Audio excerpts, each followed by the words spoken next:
O deputado Marcel Van Hatten listou algumas suspeitas em relação ao leilão. Nós estamos investigando tudo, mas algumas coisas eu já posso trazer sobre essa questão do leilão do arroz, tá? Quase todos os lances foram feitos pelo plano de abertura, o que não foi de R$ 5,00, foi de R$ 4,99, sendo que o maior desconto que era o vencedor. As 4 empresas que ganharam o seu não disputaram entre si em lote nenhum. Todas elas levaram lote e dos 28 lotes, 17 foram arrebatados, 11 ficaram para trás. Não teve competição, indício de cartel, nós aumentamos o TCU e o CAD. Teve uma locadora de carros e de máquinas importando arroz, uma sorveteria. Tem dirigente partidário como sócio de empresa e uma queijaria do interior de Macapá para importar milhões de toneladas de arroz. O governo Lula usou a tragédia no Rio Grande do Sul para forçar a compra desse arroz importado. A desculpa é garantir o fornecimento de arroz no país por causa das enchentes, né? O estado, o Rio Grande do Sul, responde por cerca de 70% da produção nacional de arroz, mas boa parte da safra já tinha sido colhida antes das enchentes. E Consta, começo com você, parece que está tudo realmente errado nessa história, né? Bom, a compra em si, a decisão de comprar já é bem errada, né? E ainda tem um vereador do PT, está aí a foto dele, da cidade gaúcha de Palmares do Sul, Felipe Lang é o nome dele. Ele foi preso por suspeita de ter desviado doações para o Rio Grande do Sul. Consta, já vimos uma história parecida, é horrível, né, que essas histórias se repitam no Brasil, mas na época da Covid a gente viu muita coisa assim, né? Gente se aproveitando da tragédia, lembro da loja de vinho lá de Manaus, da região de Manaus, me lembro de uma empresa aberta por um jovem de 18 anos no Rio de Janeiro, empresa que importa produtos feitos à base de maconha, para venda, para importação e distribuição de respiradores. A gente teve uma série de irregularidades. Esperávamos que houvesse um covidão, mas a CPI da Covid não serviu para nada, Consta. E agora a história de novo. Se repete. O Brasil voltou, né? O Brasil voltou e os psicopatas ou picaretas estão no comando, né? Então, quando a gente viu o resultado desses leilões, aí ficou muito mais claro para quem ainda tinha alguma ingenuidade qualquer o motivo do leilão, porque é totalmente desnecessário. Como você colocou aí, o grosso da safra já tinha sido colhido, os próprios produtores alegam que não havia necessidade. Aliás, fica a pergunta, e o MST não é produtor de tanto arroz assim, segundo a narrativa dessa turma? Né? Então, claro que não. Mas não precisava dessas importações, é tudo muito suspeito. Na hora que ela foi anunciada, o leilão, essa medida, nós imediatamente sabíamos o que estava em jogo, que era esquema, com toda a convicção, né? E as empresas vencedoras são essas aí e se manifestaram. Se manifestaram como? Da forma que a gente espera num governo petista, quando tem esses esquemas que acabam agraciando os companheiros, né? Disseram que era inveja de perdedor, uma das empresas chegou a bater no agronegócio, falou, eles estão com picuinha porque por questões de oposição ao governo, ideológicas, não quiseram entrar no leilão. Né? Então, é óbvio que é a postura da soberba, da arrogância, de quem sabe que está num modelo novo, porque o Brasil está de volta, mas está pior.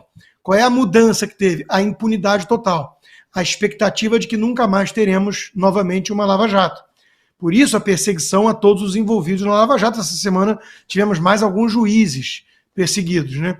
Então o recado é claro, não venham tentar colocar ordem na bagunça, porque o Brasil não é um país sério, não será tão cedo, isso aqui tem dono, isso aqui é pior que bordel, e nós é que tomamos conta do pedaço. Ganhar eleição é diferente de tomar o poder é nosso, a gente faz o que quiser com ele, e temos que agraciar o nosso companheiro estrangeiro e os companheiros local, né? Então, é mais ou menos isso.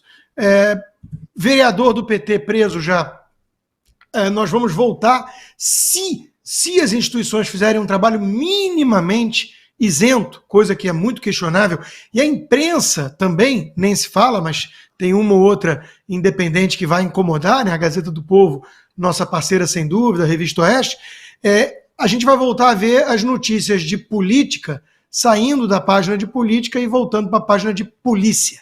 Porque o PT é isso, né? Outro dia fizeram um mapeamento aí, 72 quadrilhas operam no Brasil, 71 quadrilhas e o PT. Né? O PT é uma quadrilha e pode processar, porque o Lula já me processou por conta disso e eu venci, apesar do que eram outros tempos. Hoje é capaz dele vencer. Né? Não pode mais falar que ladrão é ladrão, que quadrilheiro é quadrilheiro, mas a gente vai continuar falando aquilo que tem que falar, Lacombe, porque, de novo, é muito triste ver isso. Eu não quero me antecipar à resenha cultural, né? Mas a minha maior implicância, eu acho que eu falo em nome de todos, né? Não é com os quadrilheiros em si, não é com o Lula, que é um psicopata, é com a turma tucana, com os liberais de mercado, com os isentões que fizeram um L. Fizeram um L e, de alguma forma, fingiram, tentaram enganar os trouxas de que nós não tínhamos como saber que ia acontecer exatamente isso com o Brasil. Isso, para mim, é o que mais me irrita.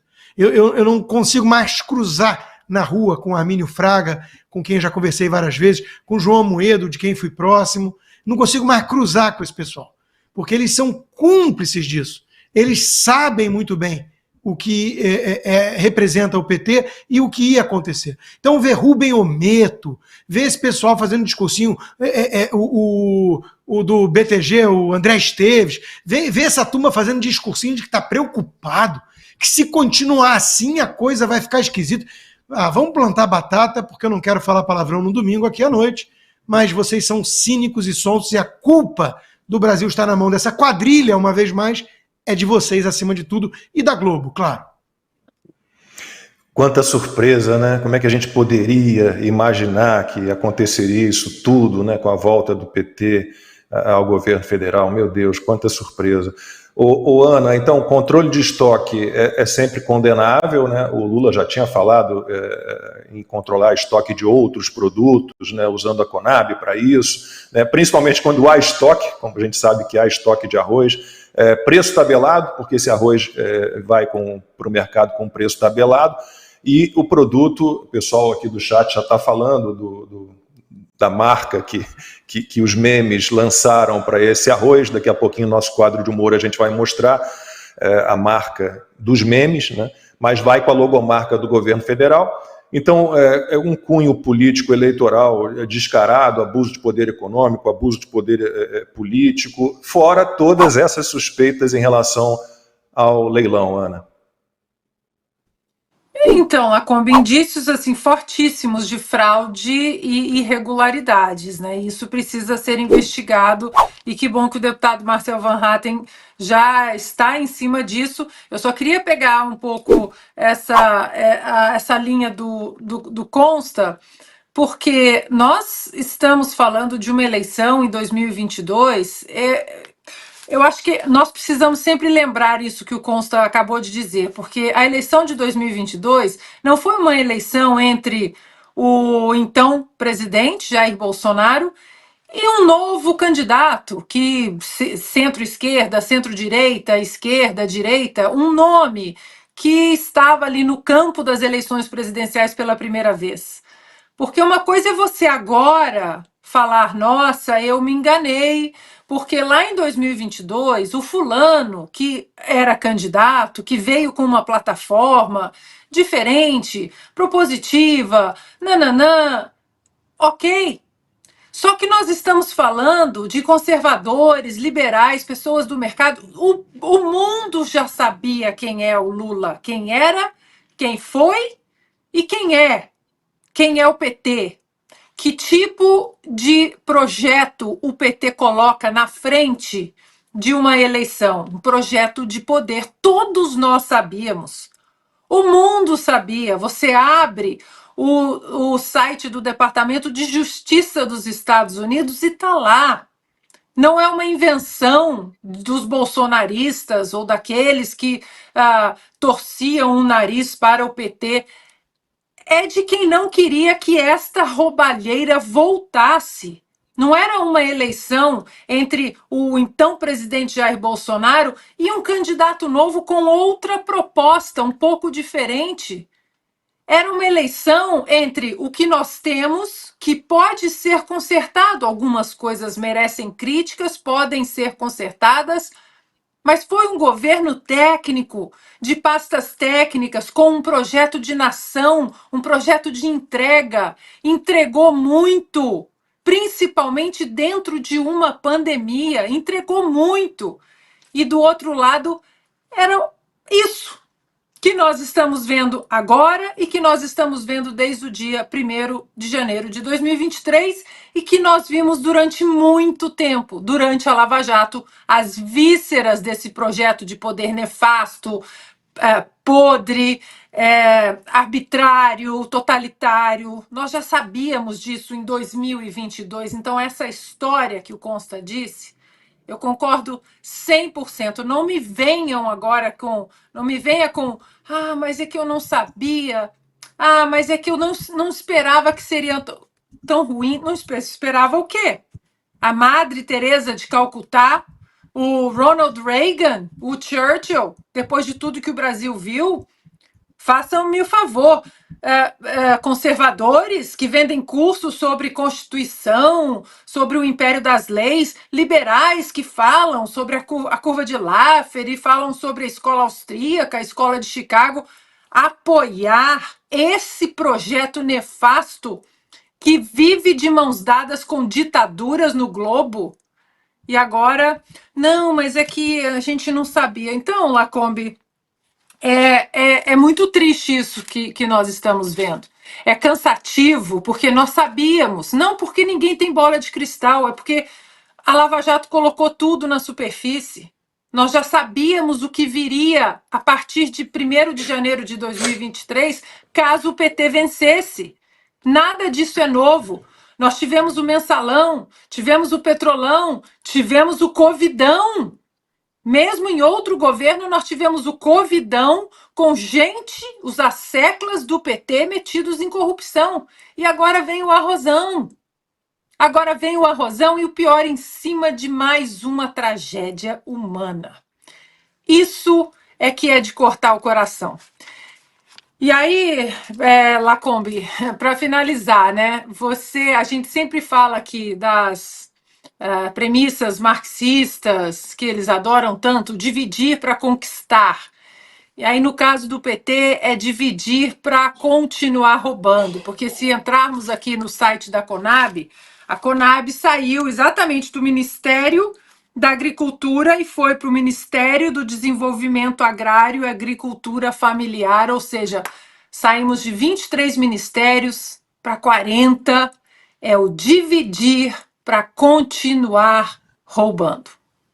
E vamos para mais uma, porque o Lula esteve no Rio Grande do Sul no meio da semana para dar sequência àquele teatrinho macabro, né? Com o Ricardo Stuckert, o fotógrafo dele ali, do Lula, né? E o Stuckert foi flagrado aí, olha só, produzindo fotos e vídeos do Lula. Então tem essas cenas aí do Lula caminhando em meio a escombros, né? Orientado pelo fotógrafo.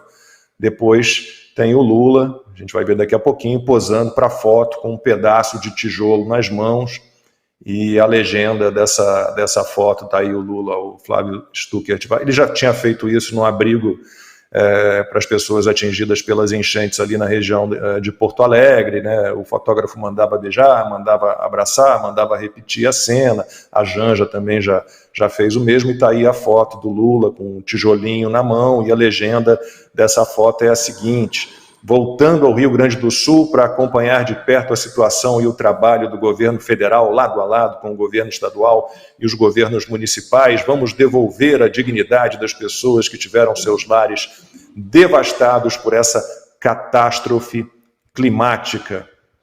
Consta mais uma forma de usar uma tragédia para propaganda política. Então está ali o Lula com seu microfone de lapela, com direção de fotografia, fazendo a sua propaganda.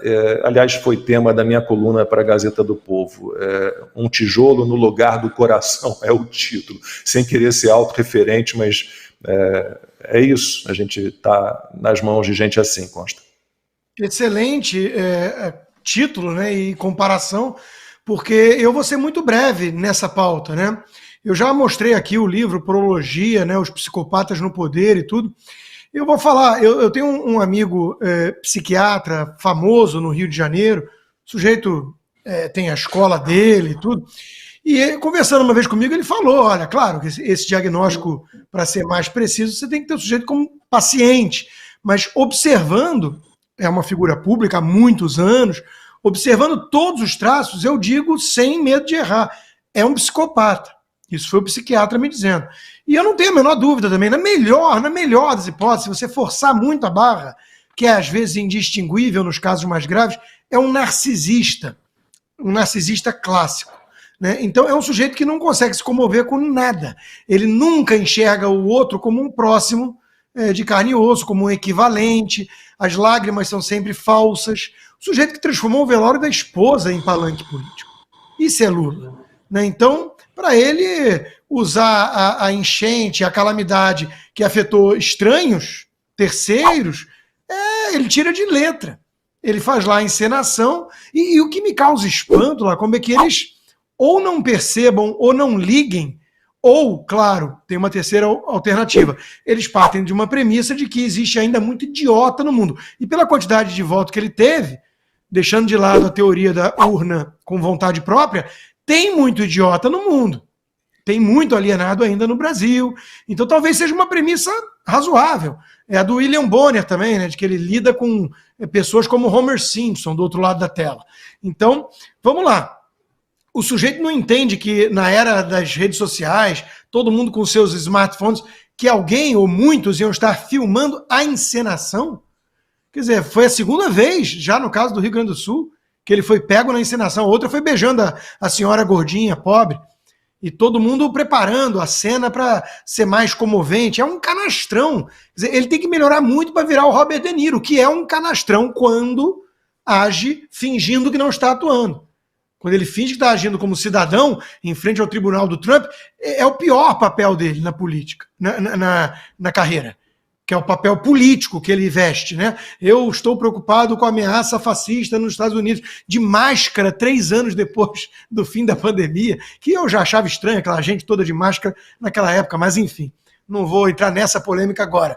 A histeria atinge muito bem esse público, que é o público-alvo do Robert De Niro e do Lula, né, em comum. Mas o Lula é um péssimo ator, é um canastrão. Ele não consegue nem fingir que está chorando de verdade. É um negócio tão fake, que eu me pergunto, alguém cai nessa ladainha? Será que tem alguém que olha e fala, ai, ele se preocupa? Eu sei que a turma dos lulistas, os blogueiros, a turma dos Mavis, eles iam explorar isso, a gente sabia. Então eles pegaram o Bolsonaro andando de jet ski, o Lula chorando com o tijolo na mão, a diferença entre um presidente e outro. Mas eu me pergunto, alguém que não seja pago para isso, eu tenho muita desconfiança que não existe mais petista grátis. Não existe mais.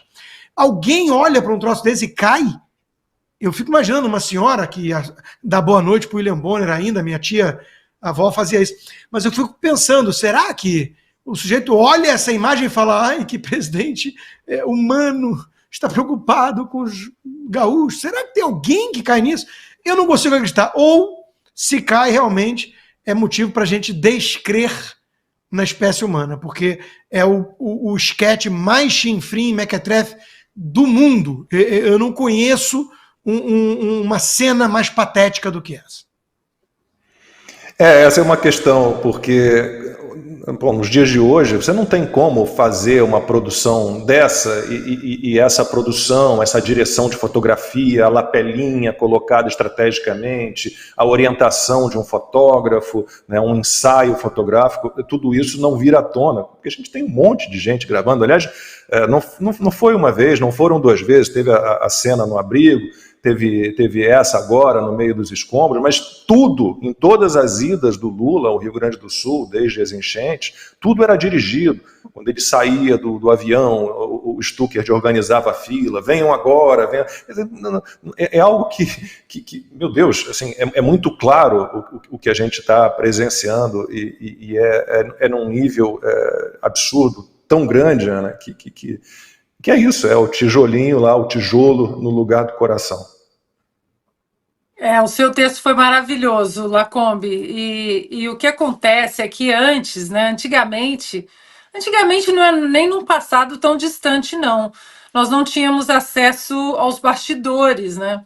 Nós não sabíamos o que acontecia ali por trás dos fotógrafos, o que acontecia por trás das cortinas dessas produções. E hoje, como Consta disse, todo mundo tem um celular. É isso no Brasil, é assim nos Estados Unidos, em qualquer lugar do mundo. Nós vimos agora aqui nos Estados Unidos essa semana as comemorações, né, dos 80 anos do dia D na Normandia, e o presidente americano Joe Biden absolutamente perdido numa comemoração importantíssima para o mundo ocidental, né, a comemoração do dia D na Segunda Guerra Mundial.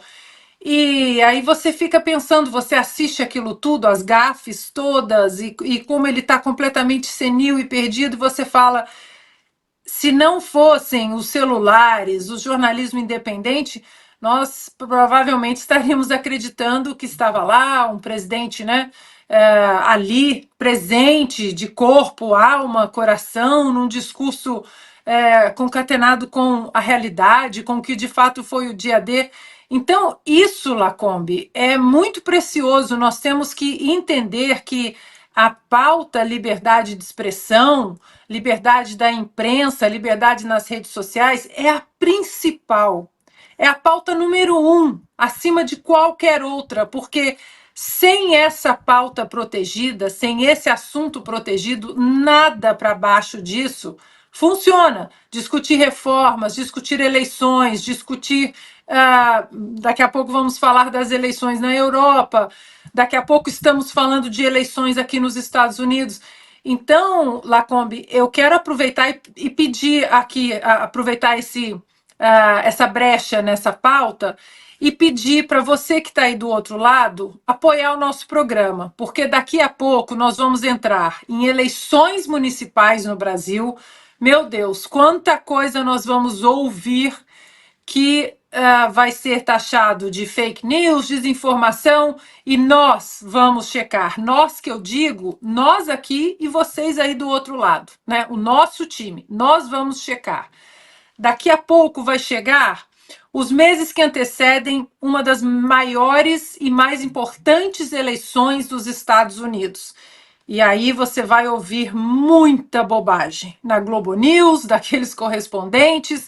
Inclusive, nós já estamos pensando aqui, Constantino Lacombe, eu e a nossa equipe, de fazermos um Boletim América, mais perto das eleições, né? Exatamente para desmontar e mostrar para vocês o que de fato está acontecendo aqui nos Estados Unidos, nesse importante caminho para a Casa Branca, em 5 de novembro.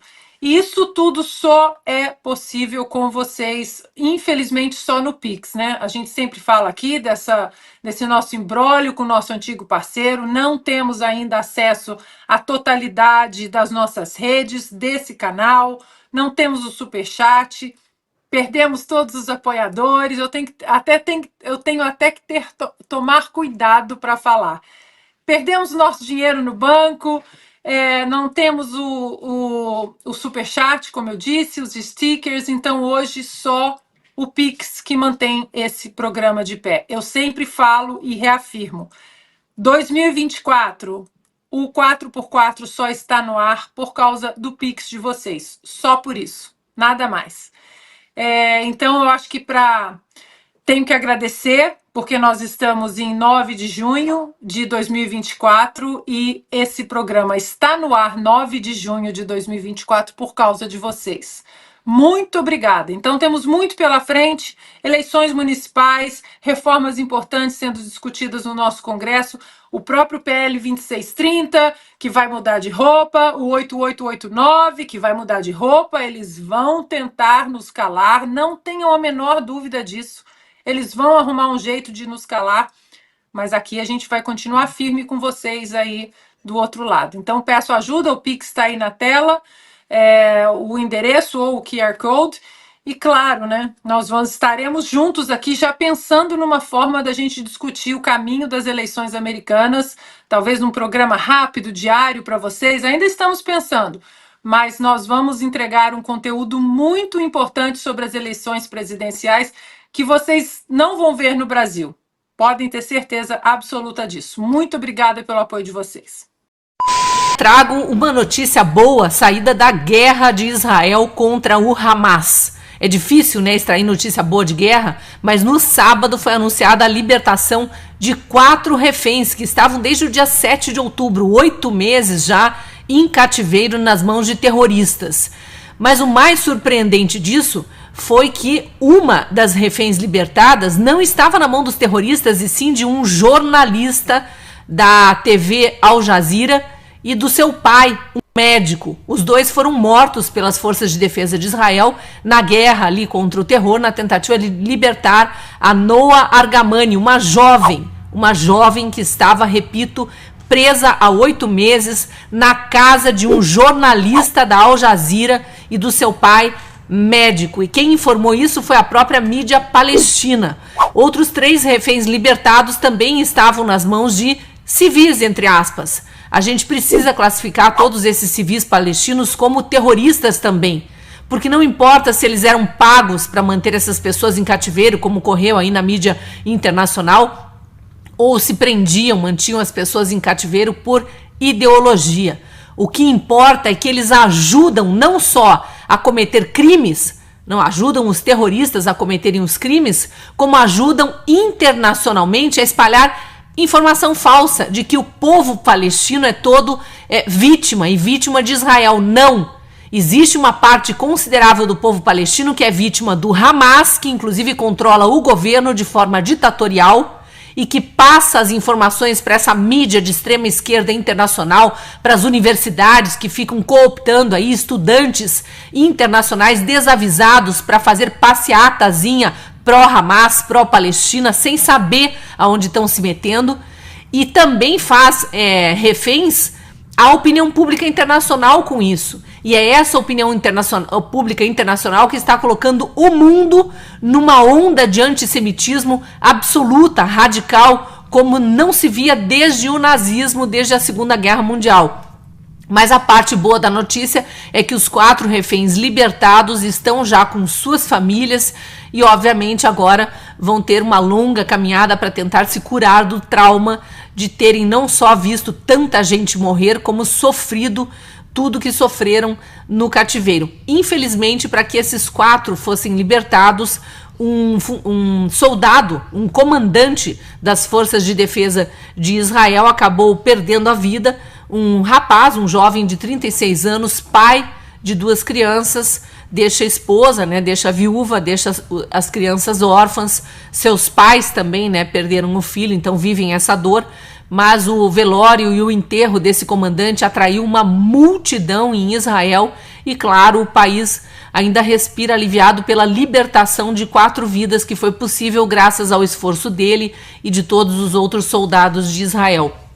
Junto com essa notícia da libertação veio uma estatística de que mais de 500 soldados de Israel já perderam a vida nesta guerra contra o terror. Então, o massacre midiático para colocar Israel como terrorista e tentar enaltecer o Hamas aí como um governo legítimo não funciona enquanto nós dermos voz às vítimas que continuam em cativeiro, são mais de 120 ainda em cativeiro, e dermos voz ao exército de Israel que está nessa empreitada, infelizmente oferecendo a vida de seus jovens bravamente para tentar libertar os irmãos judeus que seguem em cativeiro. Nós continuamos aqui noticiando o que precisa ser noticiado, né, Pitoli? Nós que estivemos em Jerusalém, em Tel Aviv, e carregamos no peito essa campanha Bring Them Home Again. Traga-os de volta para casa, que são os reféns, as pessoas que foram retiradas de suas famílias ou daquele festival de música e que ainda não voltaram para sua casa. Saiu agora a alfinetada do opositor de direita em Macron após vitória no Parlamento Europeu. Jordan Bardella, candidato de direita, obteve entre 31,5% e 32,4% dos votos, segundo estimativas das instituições IFOP e IPSOS. Esse resultado é praticamente o dobro do alcançado por Valérie Hayer, candidata do partido de Macron, que obteve cerca de 15,2% dos votos. Os socialistas ficaram próximos, com cerca de 14% dos votos.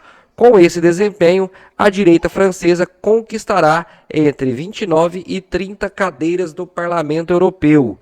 Bardella enfatizou a mensagem clara dirigida a Emmanuel Macron e aos europeus, destacando a determinação do país em mudar a orientação da União Europeia. Ele também sugeriu que Macron e seu partido saíram enfraquecidos do pleito e previu a convocação de eleições legislativas antecipadas. Na Alemanha, país com o maior número de eleitores do bloco, o Partido Social Democrata, liderado pelo chanceler Olaf Scholz, obteve apenas 14% dos votos, ficando atrás dos conservadores, que conquistaram entre 29,5% e 30%. A legenda de direita obteve entre 16% e 16,5%, posicionando-se em segundo lugar. Essa votação para eleger 720 membros do Parlamento Europeu ocorreu em um contexto de preocupações econômicas e geopolíticas, enquanto o bloco enfrenta desafios estratégicos relacionados à China, aos Estados Unidos e à intensificação da guerra na Ucrânia, que faz fronteira com países da União Europeia.